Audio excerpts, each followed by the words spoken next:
नमस्कार. आज आपण या विषयावर बोलणार आहोत, की आपलं जर कोणी मन दुखावलं असेल, तर त्याला कसं सामोरं जायचं किंवा त्या दुःखातून बाहेर कसं पडायचं. त्यासाठी मी तुम्हाला एक छोटीशी कथा सांगणार आहे. बघा, जेव्हा आपलं हक्काचं किंवा जवळचं कोणी मन दुखवतं ना, तेव्हा तो त्रास आणि दुःख खूप वेगळं असतं आणि त्या दुःखातून बाहेर पडण्यापेक्षा त्यातलं दुःख कमी कसं करायचं आणि त्याच्यामधून स्वतःला कसं सावरायचं यासाठी एक सुंदरशी गोष्ट आहे. बघा, एकदा एका नदीकाठी एक संत ध्यान करत बसले होते. अचानक काय झालं, त्यांना पाण्यात एक विंचू वाहून जाताना दिसला. तो बुडत होता आणि स्वतःला वाचवण्याचा प्रयत्न करत होता. आता संतांना त्याची दया आली आणि संतांनी त्याला वाचवण्यासाठी आपला हात पाण्यात टाकला आणि विंचवाला बाहेर काढले. आता बघा, विंचवाचा स्वभाव काय आहे? डंक मारणं हा आहे विंचवाचा स्वभाव. आणि त्याने तेच केलं. त्यानं संताच्या हातावर जोरात डंख मारला. आता काय झालं, वेदनेमुळे संतांचा हात हलला आणि विंचू पुन्हा पाण्यात पडला. संतांनी त्याला पुन्हा वाचवण्याचा प्रयत्न केला. विंचवाने पुन्हा डंक मारला. असं 2-3 वेळेस घडलं. आता तिथं उभा असलेला एक माणूस हे सर्व पाहत होता. तो संतांना म्हणाला, "महाराज, तुम्ही मूर्ख आहात का हो? तो विंचू तुम्हाला सारखा सारखा डंक मारतोय, तरी पण तुम्ही त्याला वाचवत आहात." संत शांतपणे हसले आणि म्हणाले, "बाबा रे, डंख मारणं हा त्या विंचवाचा स्वभाव आहे आणि समोरच्याला वाचवणं, प्रेम देणं हा माझा स्वभाव आहे.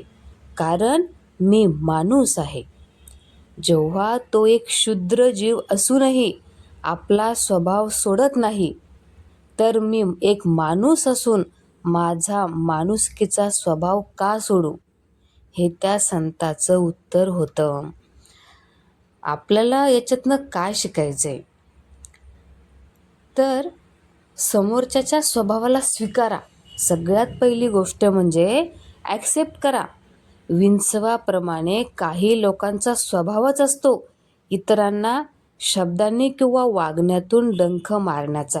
म्हणजे काय? मन दुखवण्याचा. तो त्यांचा स्वभाव आहे. आपण लोकांना बदलू शकत नाही. त्यामुळे त्यांनी माझ्यासोबत असं का केलं? हा विचार करण्याऐवजी त्यांचा स्वभावच तसा आहे हे स्वीकारून मनाला शांत करा. कारण आपण त्यांचा स्वभाव बदलू शकत नाही. मग आपल्या जे भावना आहे त्या मनात दाबूनही ठेवू नका. दुसरी गोष्ट म्हणजे दुःख झालंय, थोडंसं रडवत असेल तर रडून घ्या किंवा मनातलं दुःख तुम्ही तुमच्या विश्वासू व्यक्तीजवळ, ईश्वराजवळ बोलून दाखवा. व्यक्तीजवळ बोलण्यापेक्षा मी म्हणेल तुमच्या आराध्य ईश्वराजवळ बोलून तुम्ही ते मोकळं करा आणि सांगा हा त्याचा स्वभाव आहे. दुसरी गोष्ट, रिकामे मन नेहमी त्याच वाईट प्रसंगाचा विचार करत असते. म्हणून काय करायचं आहे, स्वतःला तुमच्या कामात गुंतवून घ्या. कोणी तुमचं मन दुखावलं असेल म्हणून तुमचं काम थांबवू नका, अजून त्रास होईल. वाचन करा, म्युझिक ऐका, गाणे ऐका तुम्ही. योगासनं करा. योगासनं तर बेस्ट उपाय आहे. आणि ध्यानाने तर मनाला शांतीच मिळते. ध्यान सुरुवातीला शक्य नसेल तर आसनं करा. त्यानंतर अपेक्षा कमी करा. आपल्याला दुःख तेव्हाच जास्त होते जेव्हा आपली त्या व्यक्तीकडून खूप अपेक्षा असते. ज्या व्यक्तीने तुमचे मन दुखावले आहे त्यांच्याकडून भविष्यात चांगल्या वागणुकीची अपेक्षाच ठेवू नका आणि एक मानसिक दुरावा ठेवा.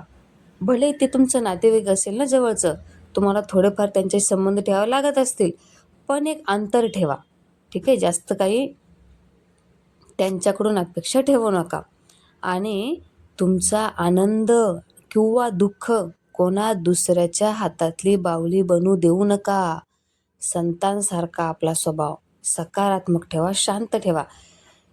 मन दुखावणं हा त्याचा स्वभाव आहे. ठीक आहे, आज मला कळालं आहे, आजपासून मी एक अंतर ठेवेल आणि त्याला विसरून जाओ. कशाला एवढा भाव द्यायचा आहे? त्याचं वागणं त्याचं ते काय दुसऱ्याला हर्ट करणं वगैरे हे त्याच्या वाईट सवय तो त्याचा प्रॉब्लेम आहे, तो माझा नाही आहे प्रॉब्लेम. आणि मी जर तोच विचार करत राहिला माझा टाईम वेस्ट होणार आहे. शेवटी सांगायचं एवढंच आहे की हे दुःख तात्पुरतं आहे आणि तुम्ही जर याला जर सोडून दिलं तर तुमचंच मन हलकं होणार आहे. आणि सगळ्यात शेवटी सांगायचं म्हणजे त्या व्यक्तीला एवढा भावच का द्यायचा? एकदा कळालं ना त्याचा स्वभाव कसा आहे, एक अंतर ठेवायचं. त्याला पण त्याची जागा दाखवून द्यायची की आपल्या जीवनात त्याचं काय अस्तित्व आहे म्हणून. त्याला जास्त सिरियस घ्यायचंच नाही. हाच सगळ्यात मोठा उपाय आहे. व्हिडिओ आवडला असेल तर मला कमेंट करा. ठीक आहे, म्हणजे किंवा तुमचे काही प्रश्न असेल